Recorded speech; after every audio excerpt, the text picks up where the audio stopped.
Hi, friends, and welcome to another episode of Area 312 Rock and Metal Podcast. I'm one of your hosts, Kent, along with my co-host, Rex. Friends, before introducing our very special guest artist today, we have some brothers that are back joining us, their family. We love and appreciate them. Keven Crothers, how are you doing, sir? Doing well, doing well. Glad to be back.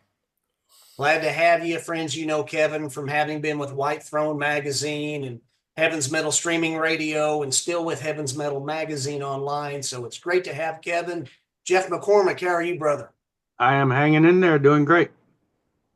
It's great to have Jeff back. Friends, you know him from MegaJeff's Rock Hard Vinyl on YouTube and also with Heaven's Metal Magazine. And John DeLaurentis, how are you, buddy? Doing well. Glad to be here. Thank you. Glad to have you back, John. Friends, you know John from Follow the Light Music Review, which is on YouTube. And also he's the copy editor for so many of the re-released albums that we know and love. So we appreciate John DeLaurentis for that. Now, friends, without further ado, we're welcoming our very special guest artist today. From 1991 to 1993, he was the lead vocalist for mainstream metal band Iced Earth. And you could hear his recorded work with the band on the Night of the Storm Rider album. In 2006, he formed Seventh Servant, releasing the Benediction EP in 2012 and delivering the Tree of Life album in 2022. And so, friends, today we welcome the one and only Mr. John Greely. Welcome, John. Great to have you, buddy. Thank you. Thank you. Appreciate you. Yes, sir.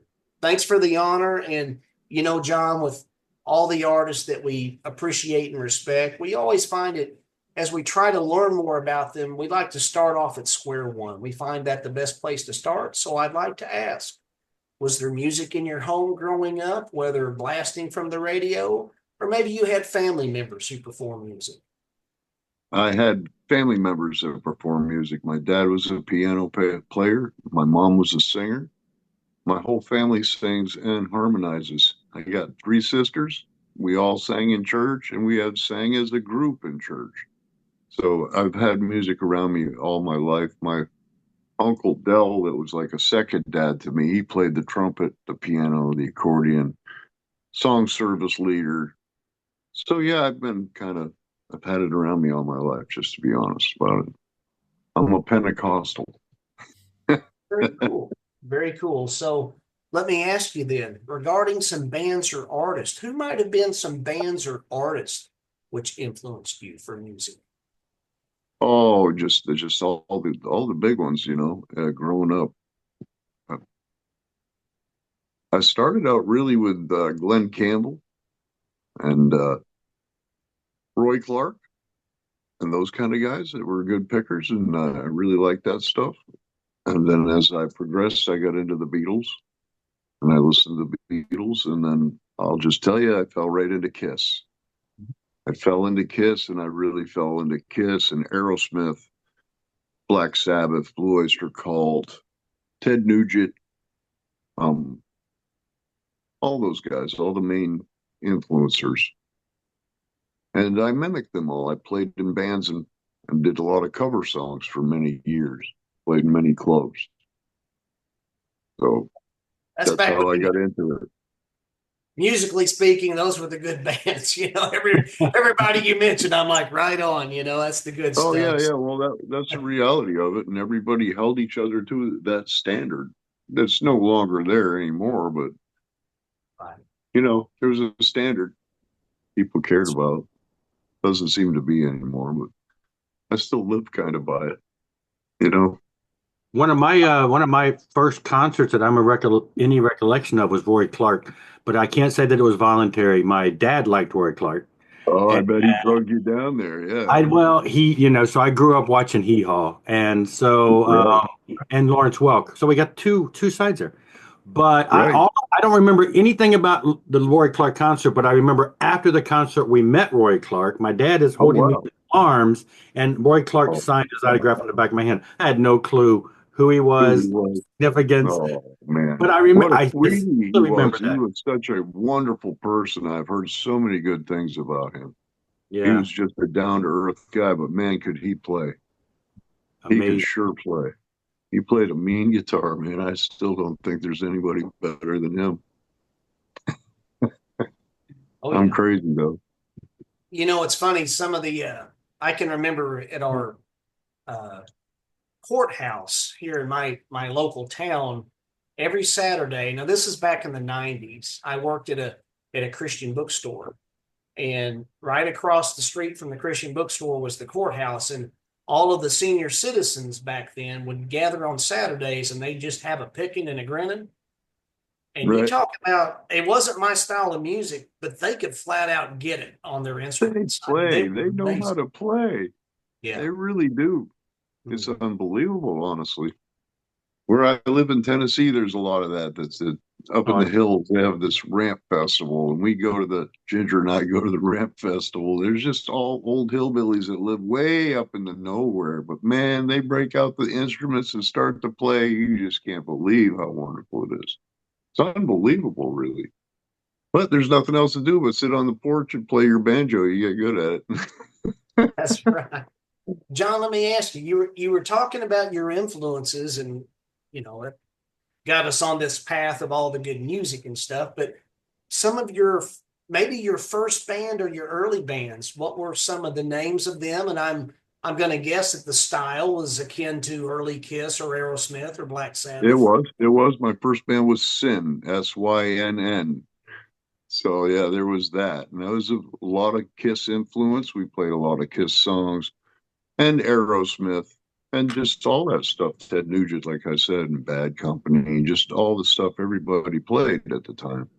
But Kiss was a big influence, and we used a lot of explosives and fire and the whole nine. And actually, I wore a full devil suit. And I jumped out in a red suit with the horns and the whole nine and the explosions going off and the whole deal would sit in. But we really tried to mimic Kiss as much as possible. And I played a lot of boys' club dances up in Massachusetts. They had a big boys' club up there that held like 3,000 kids. Wow. All the high schools around. On Saturday, all the kids would go there. And we played like 6 bands in rotation there for 4 or 5 years. And yeah, we did it. We pulled out all the stops on the shows. It was a lot of fun. I get to live a really wonderful childhood, honestly, just because of music. Sure. Oh yeah, same here. You know, I mean, that's always been my drive, is to want to be a musician and to play. And it still is to this day. I mean, till today. My wife is out in Dave's studio right now making tracks for her next solo project, which is it's like a Western country music. Instead of country Western, it's more Western like, and it's just really wonderful, man. We've been working really hard on it. And I'm working on the next Revelation album too. I'm on chapter 4, which is really, really hard to disseminate and put it into music. I'll just tell you, it's really hard. If you listen to Seventh Servant, you're listening to many, many hours of me banging my head against the wall. And then just the Lord stepping in and showing me basically is what happens. I'll get there and I'll say, Lord, I just don't know what to do. How do I do this? And he'll give it to me. He just always does. But it's in his time.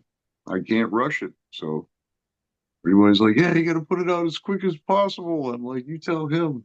He has to tell me what he wants me to do and how he wants me to do it, because the whole project is just completely his, the whole inspiration and everything.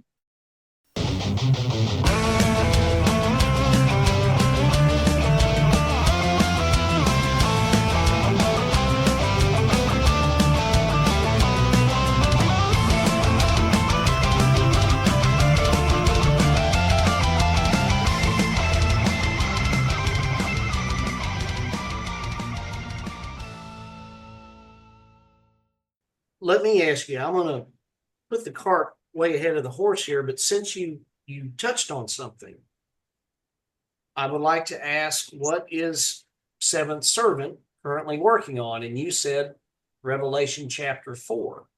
Right. Will this be like so the Tree of Life, that's basically the first 3 chapters. Is the next Seventh Servant album going to concentrate on one chapter? Yes. No. I don't think so anyway. Okay. I don't think so. I think what I'll do is I think I'm going to release individual songs to start with instead of trying to do a whole compilation because it takes so freaking long. I think what I'll do, and the way that the industry is today, is I will do the first song first and I'll release it, and I'll do another song and then I'll release it. And when I get the whole compilation of the revelation, this is only me talking. Now the Lord always has his own ideas about what happens. So, but tentatively, chapter 4 is about a 7-minute song. So, and then as I move, I think the first 3 or 4 chapters are descriptions of heaven and the benediction, which is the introduction to the revelation, basically. Chapter 4 really kind of continues that introduction and depiction of what he sees. And it's before the wheels start to roll on what happens in heaven. You know what I mean? When things start to happen. Right now, he's still describing that he's being taken up, and this is what I see, and this is what is happening. So I'm still kind of in that mode.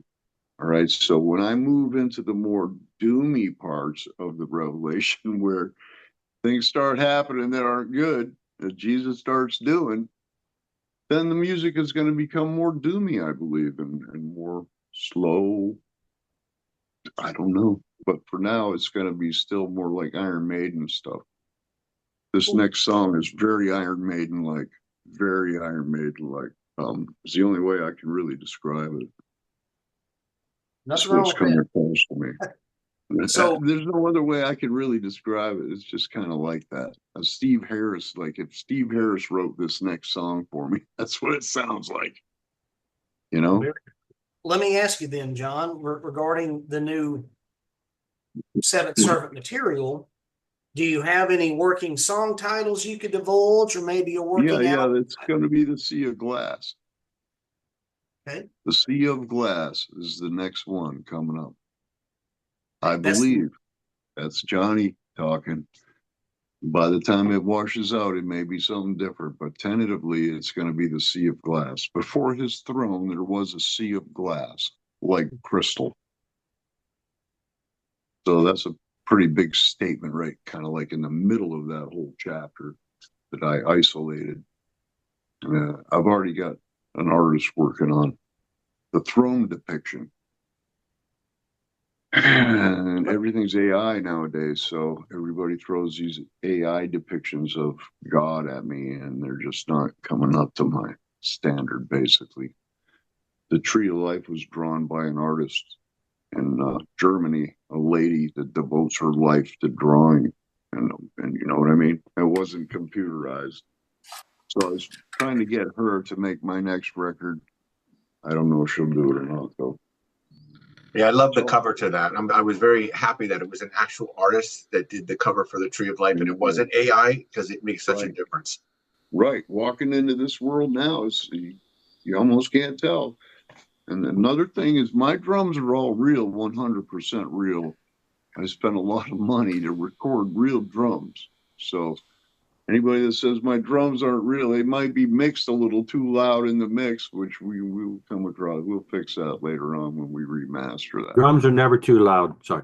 Right. See that? Drums are never. Can you tell I'm a drummer? They're real. They're not samples. They're not fake. They're the real thing, man. And we use a big old set of Hudson drums, or a custom-made kit that you can't really. There's only like 4 of them in the whole world, so. Right. They're really wonderful drums. John, let me ask you, you mentioned the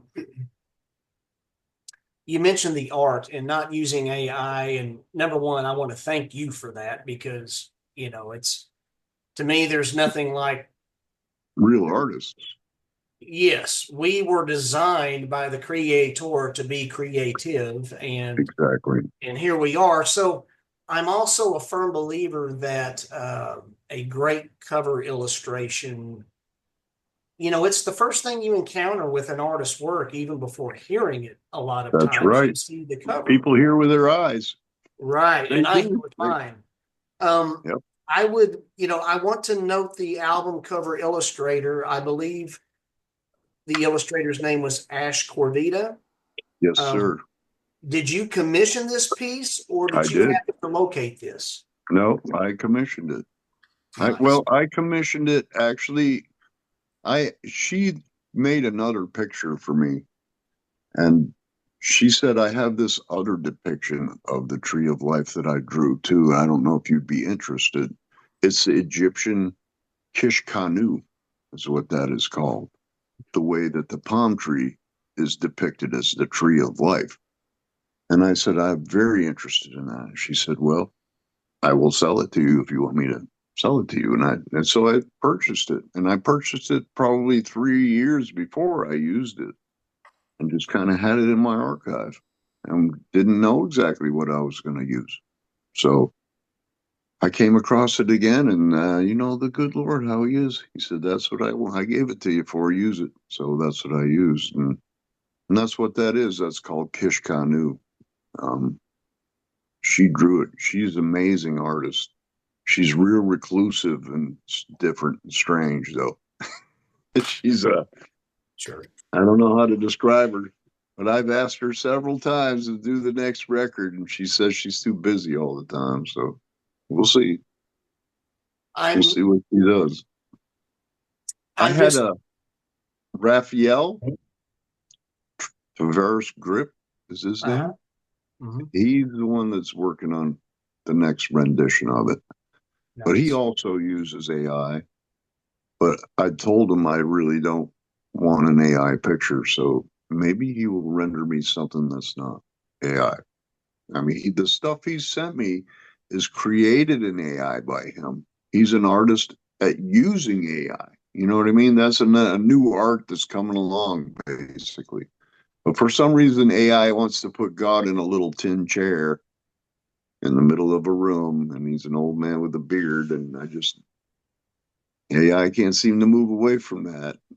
So my depiction of the Lord's throne room is not anything I've seen yet, really, honestly. Well, I mean, I could tell you guys what I think it looks like, but I don't know. I'm not John, but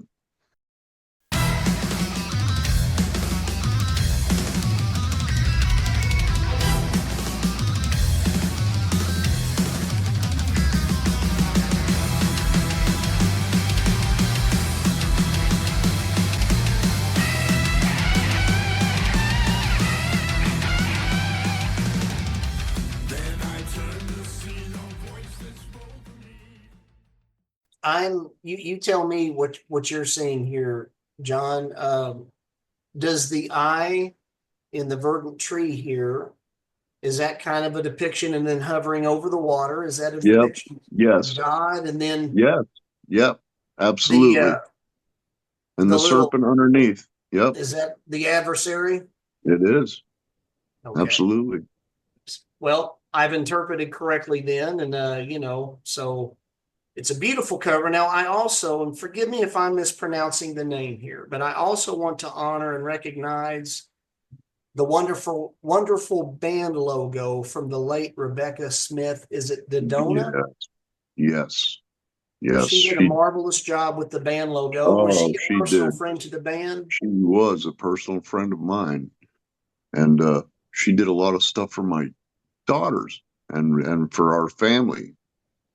And she was a personal friend. And I asked her I said, I play in a lot of rock bands, and I'd seen some of her other art. I said, boy, if you could draw me a logo, it would sure probably be wonderful. And she said, okay, well, I'll work on it. And about a year later, she sent me the logo. Okay. And I was blown away by it, just be honest with you. And about 6 months later, she died with brain cancer. Wow. She got diagnosed. And when she got diagnosed, she was already stage 4, I believe. She had no outside. She didn't look like she was dying. It was just really crazy, man. But she had some kind of blastoma in her brain. and it killed her instantly, just about. So that's where that came from. So I always will give her credit whenever I use it. She gave it to me. She didn't sell it to me either. She just gave it to me. So What a nice blessing. And, I'd still recognize, and it's a very striking logo for you guys, the ones that she designed. And so, I just wanted to recognize that. Yes, thank you. Thank you. I'm glad. And you have an observant eye. Guys, Rafael Tavares, where do we know that name from? Did he do some Bride material from some covers? Or I know he's done other bands' covers before. So he's a Christian artist. Mm-hmm. So, he approached me. Blank. Well, let me ask you this, John. I'd like to backtrack because we talked about your musical influences and we talked about where Seventh Servant's at today. And Miss Ginger, she's making a country album, so that's really cool. So we'll have to keep our eyes open for that. But I want to backtrack then. So from your earliest days of your influential bands, so here we are, and Seventh Servant has come into play, along with this great orchestrative metal that you all are delivering on these Seventh Servant albums. There's also the greatest message within, and that's the good news of Christ, and quite literally, the book of Revelation. So, John, when did your relationship with Christ begin in earnest then?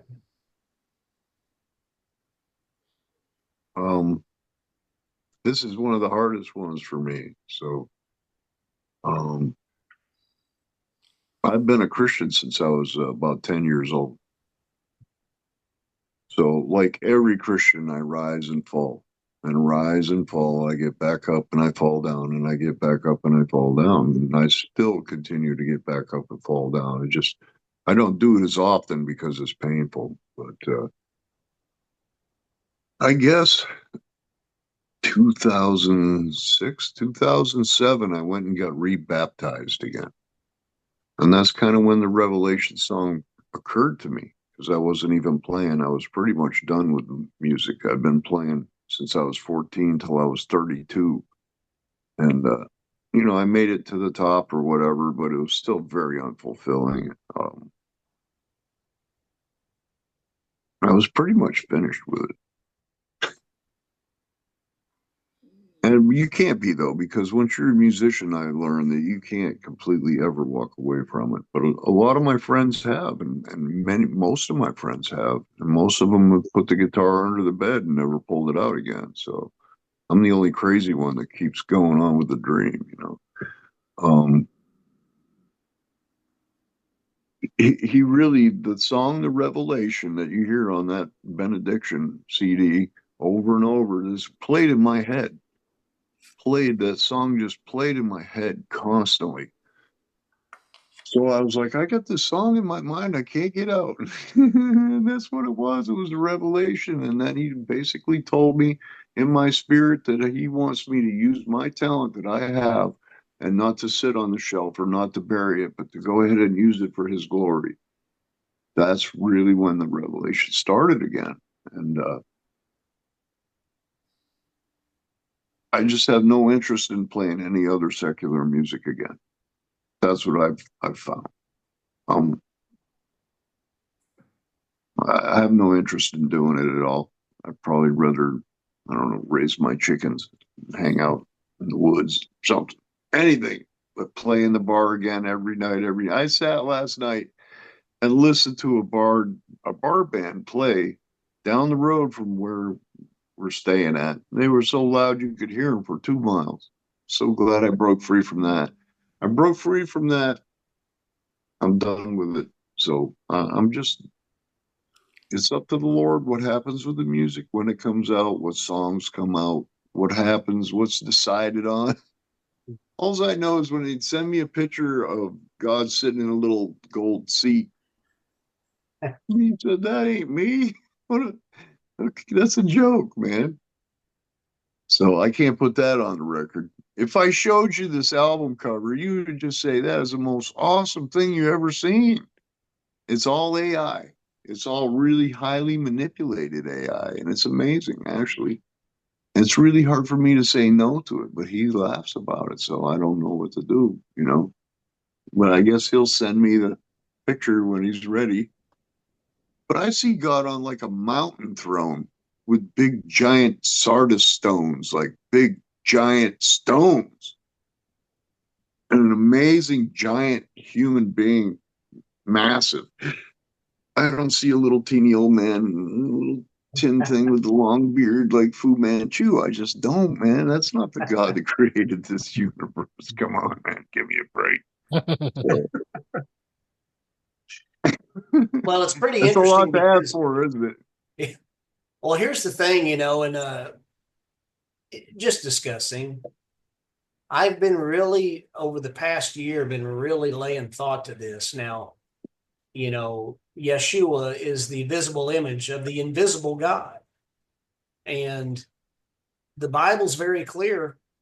God is spirit. Right. Absolutely. So he's omnipresent because he's spirit. The Bible's very frank, and it's right. God's word says God is spirit, you know, and Yeshua is the visible image of the invisible right. God. So there you go. How can you even paint a picture, right? How can you even make a picture? AI can't. No, I know. It's ridiculous. You know, it's hilarious.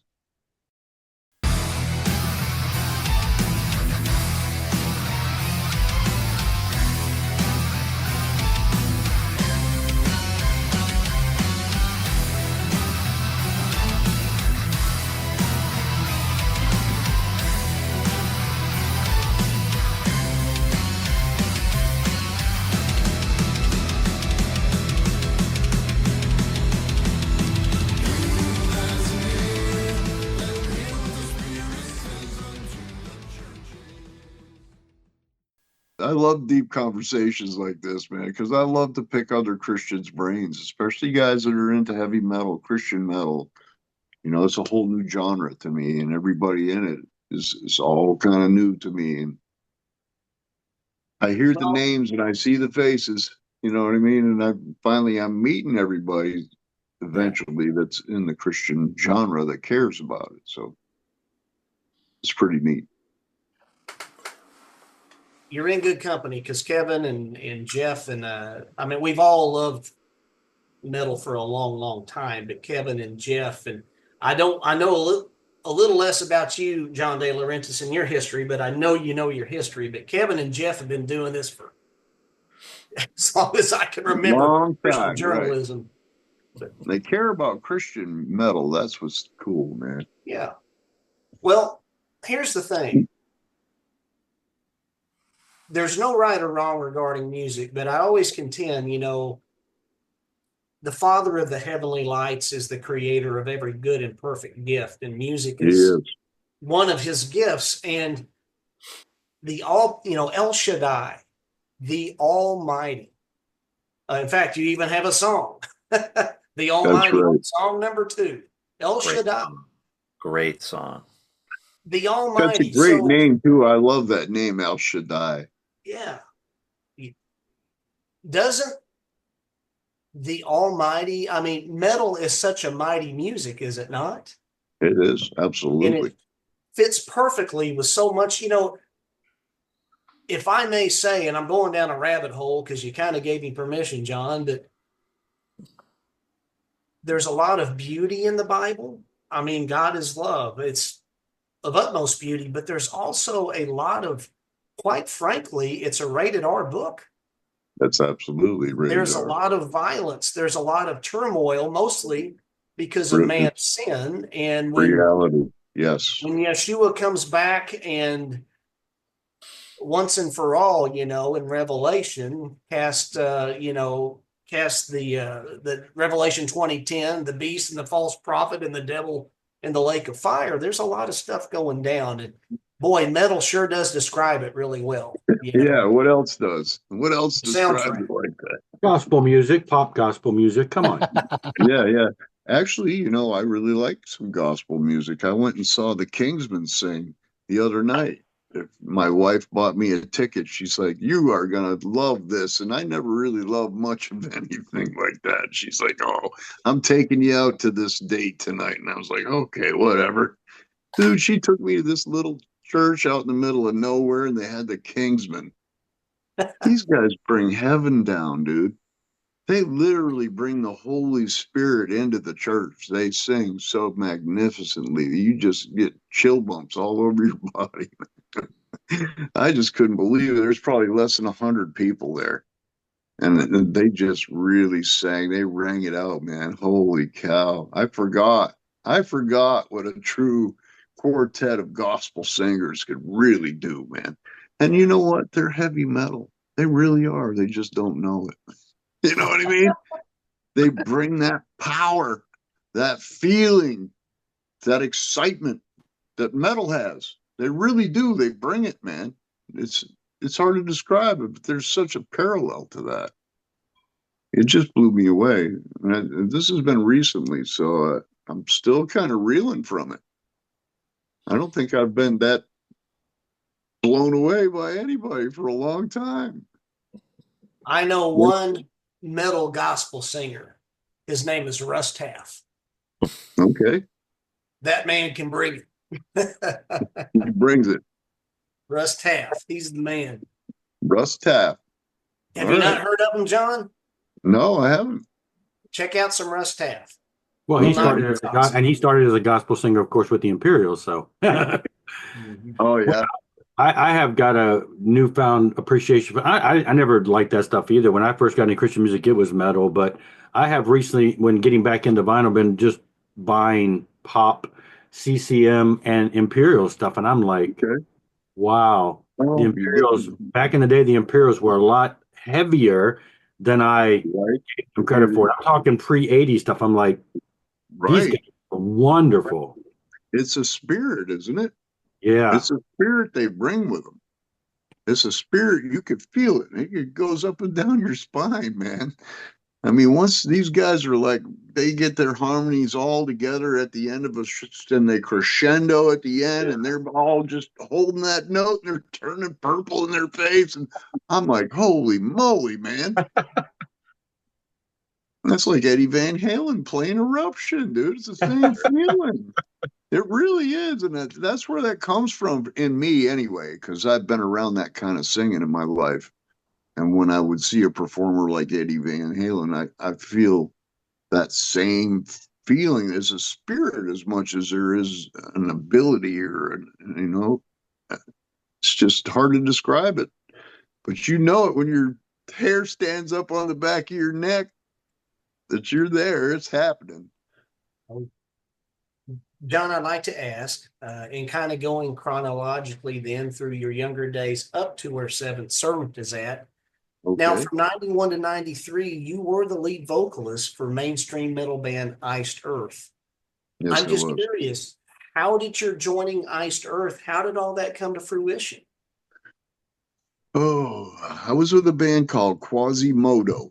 And we were playing cover songs everywhere, all over Tampa and St. Pete, Clearwater, Bradenton, Daytona area, Orlando area. And then we got an agent. We actually went up the East Coast, up and down the East Coast playing cover songs. And I came to the end of doing cover songs. And I'm thinking, you know, I sing Judas Priest just like Judas Priest. And I was doing King Diamond stuff. I was singing all his High Crazy, the Venom album, and all this other stuff, too. And I'm like, dude, I'm really making everybody else rich by singing their song and promoting their song. Sure. You know, they're like, who is that you just sang? Oh, well, this is King Diamond. You've never heard of King Diamond? Basically, I'm selling King Diamond songs for him. So the light bulb came on over my head. Johnny, you know, you can write songs that are just as good as these guys can. All right. So I've been listening to this band. This heavy metal guy gave me his tape. Max Cavalera gave me his tape. I met him at a truck stop. He said, here, you like heavy metal? I said, I love heavy metal. Here, you listen to this. This is Brazilian heavy metal. I said, okay. I took it home. I started listening to Beneath the Remains. I put it in my truck and I drove and I listened to Beneath the Remains over and over. And I just fell in love with Beneath the Remains. I'll just tell you. I still love those guys. I went and seen them here not too long ago as the Brothers. They're not Sepultura anymore, but they're the Cavalera Brothers, and they're just as good, if not better. Yeah, I started listening to that, and then I said, well, I can make music like this. And I looked on the cassette I had, and it said Morris Sound Recording, produced by Jim Morris and Scott Burns. So I said, I'm going there. And I found the address. I went to Tampa. I went to Morris Sound, and I went in the door, and I sat down, talked to the lady at the office, and she sent her boss out there, which was Tom Morris, and he said, what do you want? I said, I want to record some songs, some of my own songs, and I got my own band. And he said, well, and he set me an appointment. So we went and we recorded, I think, 3 songs with Quasimodo, and they were great songs, but I didn't hear nothing for a while. And then Tom Morris called one of my buddies and said he wanted to talk to me. I said, okay. So I went over there. He said, John, I got a band that has a label. They have a record out. They fired their singer. They don't know what they're going to do. They're afraid they're not going to get re-signed for the next record. And I said, well, let me have their material, see if I could sing it. He said, if you could sing it, you'd be saving me. I said, okay. I said, all right, I'll do it for you. So he sent me home with a CD, and it was Ice Earth, Enter the Realm, right? And I heard their singer, and I said, I can absolutely sing everything on that album and then some, you know. That's what I was good at. I was good at mimicking people, just to be honest with you. So I mimicked him completely. So when they played their spiel, they tried me out, which I brought my own sound guy and everything. I sang all their songs exactly how they were on the album, and I was in. That was it. So then they gave me the list of the new songs that they were going to do, and we rehearsed. We were just talking about it. 3 days a week, 4 hours a day. We rehearsed Night of the Storm Rider, and I pre-produced it. And I sat there with a Fostex 4-track recorder and did the Night of the Storm Rider over and over and over until it was ready. And then we went and took it to Morris Sound and recorded it. That's what happened. That's how it really happened. So the record label really loved it. They sent the money for it. And then they sent us the money to go on a tour. So then we toured all of Europe. I went to Germany, Austria, Switzerland, all those countries. I sang in 42 cities, Night of the Storm Rider. I never cracked or missed a note. But when I came home, I wanted to be compensated for the next record was coming along with a budget. And nope, you're not going to get anything. So it all went south from there, let's say that. I gave them 3 years of my life almost, and they were going to give me nothing. So there's lots of other things too.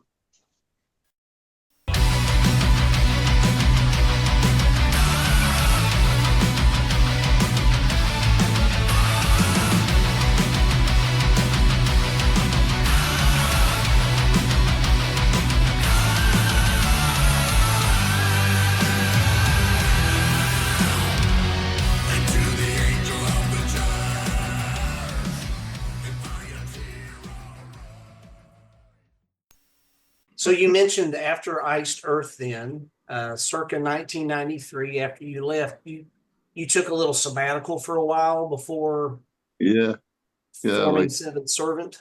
a long sabbatical. Actually, I started working on another project called Brutus, which I did a bunch of Brutus songs. I actually probably have an old album of Brutus stuff. It's like death metal though, with a growly voice and the Cookie Monster vocals, and lots of double bass and blast beats kind of stuff. So I Was it never in- released it. The Lord didn't want me to.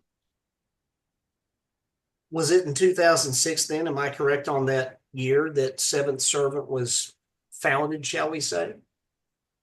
Seventh Servant really started in 2007. Okay. Yep, I started 2007. I started playing with a guy named Adam Yoder, the song the Revelation song. And he came over and played the song with me that I heard in my head, Revelation 1. And then Alpha and Omega, the next song, the Almighty One, came along too. So we really rehearsed those. And then Keys of Hades, which is called Forevermore now.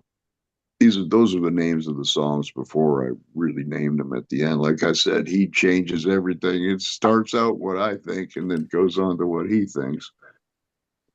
But yeah, then Adam died. He got in a car accident and it killed him, and I kind of put everything off track for a while. Yeah. And then I started playing with another drummer guy named Todd Dowdy, and down in Tampa, he started playing with us. He started to record with us, and he died. He had a major heart attack and died. So I lost 2 drummers right then and there. And I'd been begging Sean, my insurance agent, who was a drummer for a band called Beyond Bethel, which was a Christian metal band. And but he could really play, man. He could really play double bass, my kind of galloping metal that I play. And he could really do it. So I begged him all the time to come and play, but he was loyal to his bandmates. He's like, I can't play with you. I play with this other band. I said, okay, well, if you ever decide to come over. And I went in to pay my insurance one month, and he said, he had the long look on his face. I said, what's the matter? He said, my band they up and left and went to Florida, didn't even tell me. I said, oh, really? I said, does that mean you're going to come over and start practicing? He said, yeah, I'll be there Wednesday night. So he's been with me ever since. That's a long time now, 2016. Yeah, Trump, I guess, when Trumpy was first in there. And Ginger's been playing bass with you for quite a while then, too, right? 2011. Okay. She came on. Okay. Dave Appel from my start started with me. He started as the bass player, and he ran off with a woman from Miami. He did. He married her too, man. We're good. That's good. She's the one cooking dinner. She's the one cooking dinner now. So what am I complaining about, right? Nice. What about the band name, John? Where did Seventh Servant come into play at? What made you choose that name? Jesus as the 7th major person to come to this world on God's behalf to try to fix the world. He tried 6 other times before he sent Jesus, basically. So he was the 7th one and the most important one, the actual Son of God. He was the one the Father sent to the vineyard finally. You know what I'm talking about? Mm-hmm. Yeah. And they killed him. Mm-hmm. And they killed him. So he was like the 7th servant from the Father to come and be killed. And not only that, but it's really hard to find a name that isn't taken by somebody else. I figured if I named it that, I wouldn't have any problems. But now there's 7th ritual and 7th this and 7th that. 7th angel, 7th power. Yeah, 7th seal. on and on. I don't know why and it was going to be 7th seal. I thought, 7th seal, that's going to be a great name. There's a couple of them. Yeah, there is. And one of them's pretty good, too. So,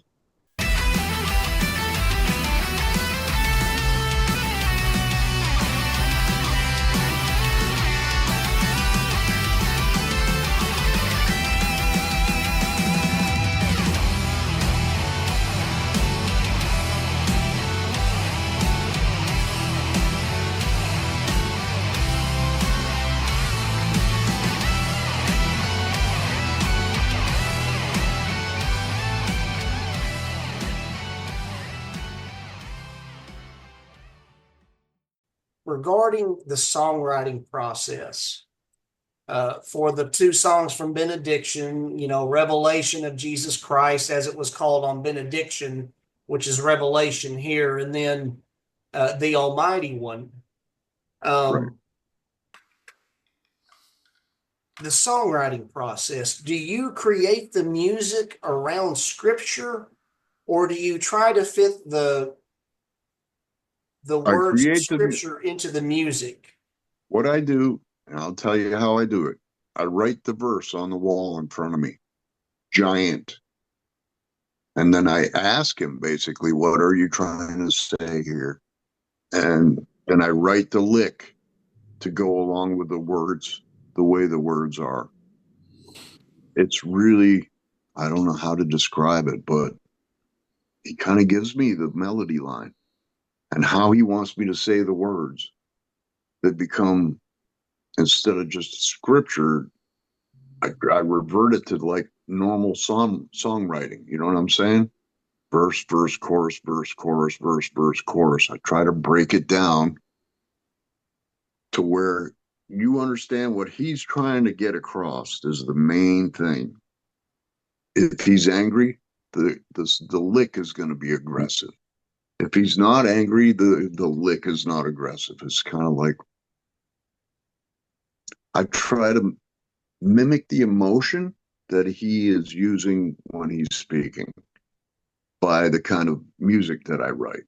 I don't know how else to really describe it other than that. But I'll write the verse on the wall and I'll just keep playing licks around it until something kind of clicks. I don't know how else to tell you. Sure. Each part he's given me, sometimes I'll stay on a verse for weeks and nothing will come to me. And then I'll pick up the guitar and boom, there it is, the whole thing. He'll give it all to me. And then I have to kind of capture it while I'm doing it so I don't lose it. So then when I get all these ideas compiled together, then I try to do each verse and then make the music flow from one thing to the next, which he gives me the connections and the connectors and all that stuff. I don't know. I don't know how to describe it, but it's really hard, man. It's really hard to get across what he's saying and what he wants everybody to understand and make it smooth musically. You know, some of the songs are a little different than normal songs. They go a little longer here and a little different here. That's because I adjust them just for the words. It's completely built just for the Revelation, the book of Revelation. It's not just a random song that I take or random parts and then I try to fit the words into it, because it never works that way. I've tried it that way. It don't work. So every verse has to be built for its own thing. I don't know how else to say that. It's like he'll take a paragraph and he'll say one thing like that's really important.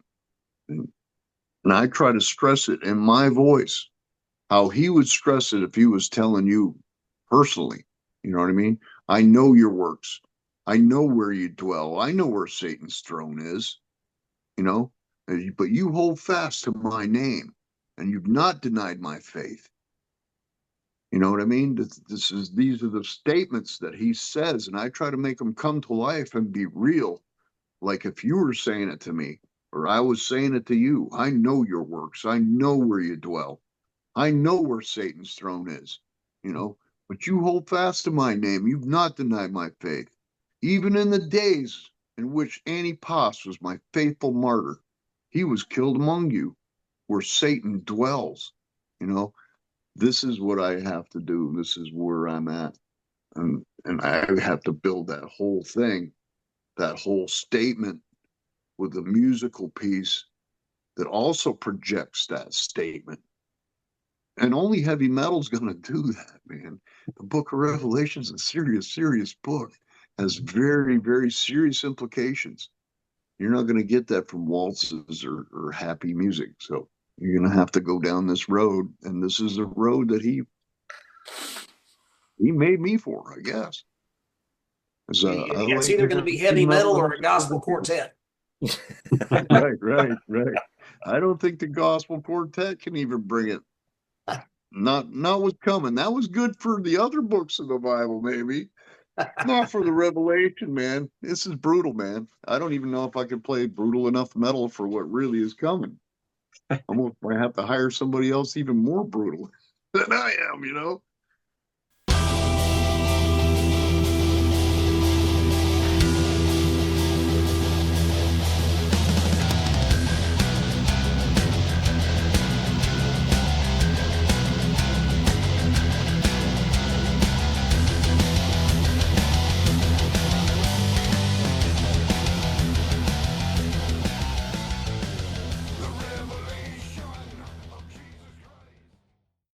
So, John, how did you get connected with Rox Records to put out the CD?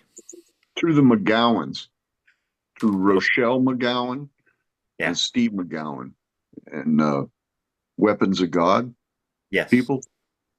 They are the ones that told me that I should contact Rox. They were my friends prior to that. So, and I talked to quite a few other labels, and he seemed to be the best one, basically, that was doing my kind of thing, basically. Yeah. Bill's a good guy. He's been around a long time. He has, yep. Yeah. And he did a good job. He partnered with me half and half. Okay. Nobody else would do that. So it was even rare for him to do it the way he did it. Number one, it was a double album that they never do. Right. And he funded half of it and I funded half of it. So he met me halfway on the price. He did what he said he would do, and he met me halfway, and he printed a beautiful album for me. And he did it in Kelly Green too, which was really cool too. So nothing but good things to say about him, honestly. Yeah. Why the second disc that was instrumental? Just curious. Just because I liked the music of it so much. Okay. Because it was totally inspired music. That's really the reason why, is because the music really isn't for me. I don't know how else to say it. Man. No. I totally get it. That's really what it was for, and it was for my appreciation of the music that he sent me. And the music is phenomenal, really is. And the Marinos Tokas, the guy that did the orchestration is in Greece. He actually he's a college professor in Thrakes College in Greece. And he's the one that did all the orchestration. And he did a phenomenal job. He really did. And he's a sweetheart of a guy. He's on his third kid. He started out with me. He didn't have any children. He's like, I gotta go, Johnny. I'm busy now. Oh, I bet you are. How was it getting Tim Ripper Owens to sing on Jezebel? Oh, he did a great job. I'm assuming you knew him from before. I knew him through a producer friend of mine, Athenos Karapanos. He was actually doing some recording for him. Okay. So he's the one that hooked me up with Tim. I'm sure I could have found him in other ways, but that was how I did it. And that was Friends of Marinos too. And he actually sings on a lot of products in Greece. So I kind of got him through the Greece connection. Isn't that strange? Oh, and then Ginger and I went up and met him in Akron, Ohio after he sang on the record. And then we actually made the acquaintance. And he's a sweetie, man. What a good guy. And what a great job he did on the Jezebel thing. He just blended with me so well. I just sent him the whole thing and said, here, you put on there whatever you think you want to do. I'm leaving it up to you 100%. And man, did he do a nice job. He didn't try to take the song over. He just really worked with me through the whole thing. It's unbelievable, really. That piece is so unreal. So yeah, that was my dealing with him, Cool. I paid him, but everybody should. He's a hard-working guy, man. He sure gave me a good piece of audio. So yeah, he's probably one of my favorite Ice Earth singers too, besides myself. Little I'm bite. I'm not supposed to say anything, but I really like Gene too, the original singer.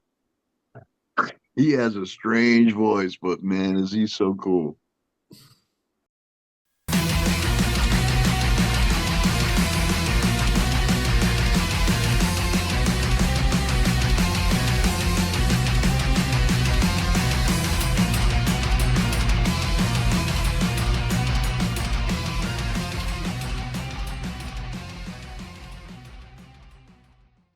I just wanted to ask, just out of curiosity, gear wise, like what kind of guitars are you using for the I recording? use Gibson guitars, Okay. and I use the Soldano SLO 100 through a Kemper profile of the Soldano 100, Cool. the SLO.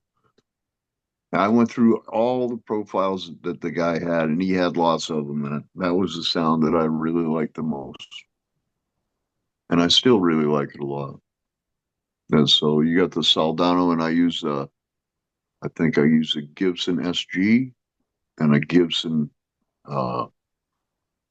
Les Paul, and I use an ESP Arrow on the Revelation song. And I use that Soldano through everything. So pretty much straight right to the amp kind of feel thing. I don't use many pedals or anything. I just like to get a good Johnny Schaefer kind of growl and just gallop mostly. Nice. You know, getting that good Marshall sound, honestly. But Soldano seemed to have a little more bite and more clarity, so I ended up using it. Turns out it's about a $3,000, $4,000 setup, so I don't know if I'll be able to purchase that and carry that around with me. Actually, I got a new Marshall on the way. I got a new Marshall 410C coming. It's a 100-watt combo amp that I'm going to use on the album, this upcoming album, I believe, is the sound I'm going to go for, so that I can carry that with me everywhere. It's just a combo amp, Nice. but it's 100 watts, so I can put it on a stack if I want to. That's my plan anyway. And I usually play through an SG. I got an SG, Gibson SG, and mostly Gibson guitars. Sometimes I have an Epiphone Explorer I use sometimes, but mostly Gibson. You know, I'm the Kiss guy. Always dreamed of having a Les Paul, man. You know, they were just so unobtainable, though. It was like the first job I ever had. I went down to the music store and I put money down on a Black Beauty Les Paul, and I worked all summer long to get that Les Paul. And it was an Ibanez. It was an Ibanez copy. The Gibson was just out of reach, man. It's just too much. You know, so as I'm older now and I'm able to buy these guitars, I just look over at them and can't believe, honestly, that I even have them. Yeah. Because a lot of the times I get one and I have to pawn it when the electric bill was due, or, you know, I raise kids and I've been married 3 times, so I'm always broke. But when I'd get a Gibson, I'd play it and play it and play it, and then, I'd be in trouble. I'd have to go down there and pawn it, and then pawn shop guy would look at me, you got to be kidding me. I'm like, no, I want $400. I got to get the 400. All they give me for a $1,200 guitar. But I've lost so many nice guitars like that, pawned them off, just lived my life on the edge. John, do you think that we might see the new Seventh Servant release in 2025, or do you think it'll be beyond that? I don't know. I really don't know. I think, like I said, what I'll probably do is I'm going to release one song at a time this time. Right. Right? It costs so much to produce a song. It's ridiculous. It costs $5,000 to produce a song correctly for it to sound like Seventh Servant anyway. And it costs another $4,000 or $5,000 to make a video to go with it, and the release of it and everything that goes along with it. It costs a fortune to do a good job. You know, I'm way past the point where I can just make a laptop recording and get away with it. So people beat me up too hard. So I Did you have got to a do what I got to do. Did you have a good time at the Whiskey A Go Go with Striper and Fear Not? Oh, I did. I did. We had a blast, man. Actually, Striper guys are really nice to us, man. We spent really the whole day there with them. They were hanging out all day long. They were there for the whole weekend. So we really I had a great time with them, honestly. We didn't sound very good because they didn't turn our monitors on. None of the bands that really played before they got sabotaged. Even Fear Not. Fear Not actually sounded pretty good though. They had it together. They knew it was coming. I paid a sound guy even to make sure I sounded good. Oh God. Couldn't hear myself. She couldn't hear herself. Nobody could hear anything. So we just kind of went through the routine. As Yeah. far as how we sounded, I don't know, man. Not so great, but fun. Yeah, it was a good time. And I got to play with all my buddies. And I got to meet Striper. And I got to play at the Whiskey A Go Go. So there's that. One of those bucket list things when you're a heavy metal guy or even a rock and roll guy.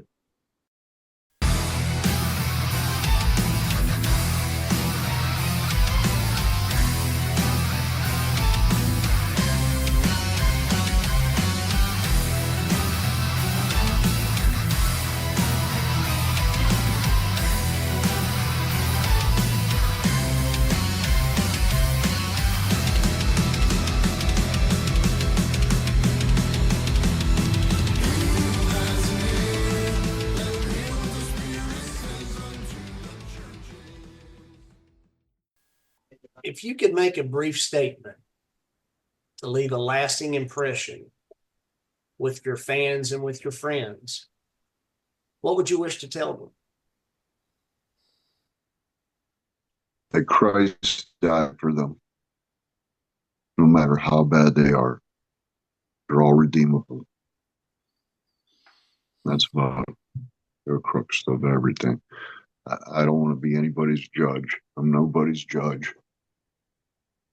God deals with everybody differently on their own personal level. It's so hard to understand that for some people, but that's really the truth, I think.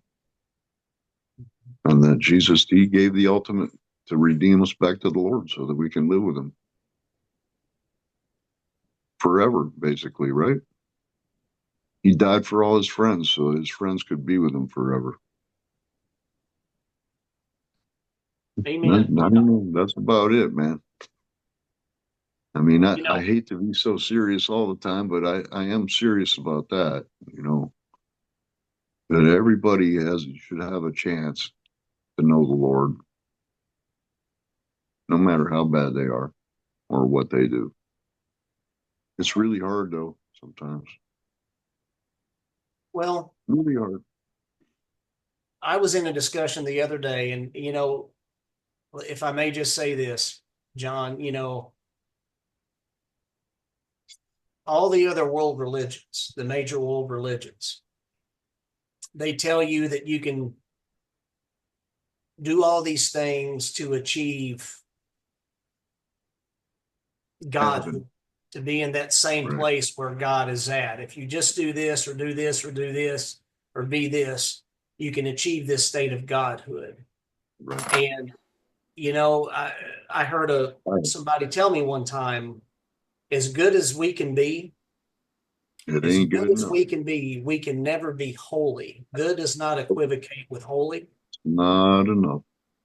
And, without the shedding of blood, there's no forgiveness for sin. And God himself, That's right. Jesus the Christ, came and he paid the Yep. ultimate price Yes, he so that did. we can be redeemed. And there's the big difference between being a Christ follower or being a follower of whatever. Anything else, right? Anything else. There's a A big huge difference. difference. Yep. You got to have the chance to know Jesus. There's no other way. That's it. It doesn't matter if you're a Muslim or Hindu or you still can't get there without Jesus. It's just all about Jesus and what he did for us. That's the truth of it. There's no other way to the Father but by him. John 14. And it's our job every day to try to tell somebody different. Get out of our box and tell somebody about Jesus every day. Is my goal to try to tell somebody every day about Jesus that doesn't know him. It's really hard, man. You almost got to get up and go out of your comfort zone and make it happen.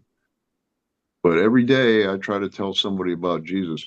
I have a friend that stands on the corner every day with a sign that says Jesus saves. He's an ex-Mennonite. He's 69 years old. He looks just like Jesus Christ. If Jesus is alive at 69, he would look just like Craig Tomlinson. But he stands on the corner by the supermarket where I live every day with a sign that says Jesus saves. And he's amazing, man. He's amazing. Every day he wakes up. He's retired. He was a truck driver, so he gets a little Social Security pension. He lives in a mobile home by himself. But that's what his job is to get up if the sun's shining, even if it ain't. He's down there on that corner every day with his sign. He's amazing. It just blows me away, man. And he talks to me like he's punching in and working for the boss. Right? So he goes to this little church too once in a while, and they're all like, "We see you on the corner all the time, Craig." One day he went down there, they were all standing on the corner with a sign. His little church. They all went down to support him one day. That was so wonderful, man. It brought tears to his eyes. But I don't know anybody else like him that really works for Jesus from the minute he wakes up in the morning until he goes to bed at night. It's all he cares about. It's so unbelievable. If I could be like him, to have that much drive. And he doesn't like technology. I was talking to him this morning. There's a YouTube video of an Amish man that has a near-death experience. And he goes to heaven, and God basically explains to him, it doesn't matter how much you work or what kind of costume you wear. If you don't know Jesus, you're not coming in here. You can't earn your way here. So he wanted me to send that video to some other Amish people. Well, he doesn't want to deal with the high-tech stuff of it. And he went into all this stuff. I said, well, if I don't have this, Craig, how am I going to feed myself? Oh, you don't need to eat that. The Lord's supply it for you. I'm like, man, I got to have a car too to go down the road. He's funny, man. He's staying with his flip phone. I can't talk him out of it. Kind of like a Star Trek communicator, the old flip phone. Beat me up. There's no intelligent life. Keven, Jeff, and John and Rex we're kind of nearing the message from home here toward the closeout. But did you all have any other questions or anything? Nothing major. I was going to comment on your part, Kent. You were asking about whether the album would come out anytime soon. I'm just reminding that the first two songs came out in 2018, and the album came out 4 years later. So, right, it took that long. Maybe another 4 more years before we hear the second album. Yeah, maybe. Might be. Good things. What else you got to do? Good what things come to those who wait. I mean, what else are you gonna do? There's 100. You got some new bands coming up, Iron Jaw and all that stuff I see coming. Now, you guys got a lot to do. You won't. It ain't like you're not gonna be busy. Well, John, at the end of every episode, we like to do what we call the message from home, and which is keeping the main thing, which is taking a moment to read from God's word. We like to honor our Father by reading from his word. And we try to correlate that with something that the artist has done. And so in this case, regarding the Tree of Life, the album title, I was reminded of Revelation 22, verses 1 through 5 and 14. And I'd just like to read from that real quick. And it says here in Revelation 22, 1 through 5, and then verse 14, Next the angel showed me the river of the water of life, sparkling like crystal, flowing from the throne of God and of the Lamb. Between the main street and the river was the tree of life, producing 12 kinds of fruit, a different kind every month. And the leaves of the tree were for healing the nations. No longer will there be any curses. The throne of God and of the Lamb will be in the city, and his servants will worship him. They will see his face, and his name will be on their foreheads. Amen. Night will no longer exist, so they will need neither the light of a lamp nor the light of the sun, because Adonai, God, will shine upon them, and they will reign as kings forever and ever. How blessed are those who wash their robes, so that they have the right to eat from the tree of life Oh man, and go through the gates into the city. isn't that awesome? And so, John, I just want to thank you because the album Thank title you, and Gordon. everything, and the song, it reminded me of Revelation 22 and 1 Thank through you. 5, verse 14. So Awesome. Yes. thank you so much for being a faithful servant to the Almighty. Amen. And, just want to My pleasure. thank you for joining us, and thank you, Keven and Jeff and John, for guest hosting along with Rex and I. And we're going to wave goodbye to our friends, but John, please just stick around for one more moment, okay? And Okay. thank you, everybody, for watching. Appreciate everybody.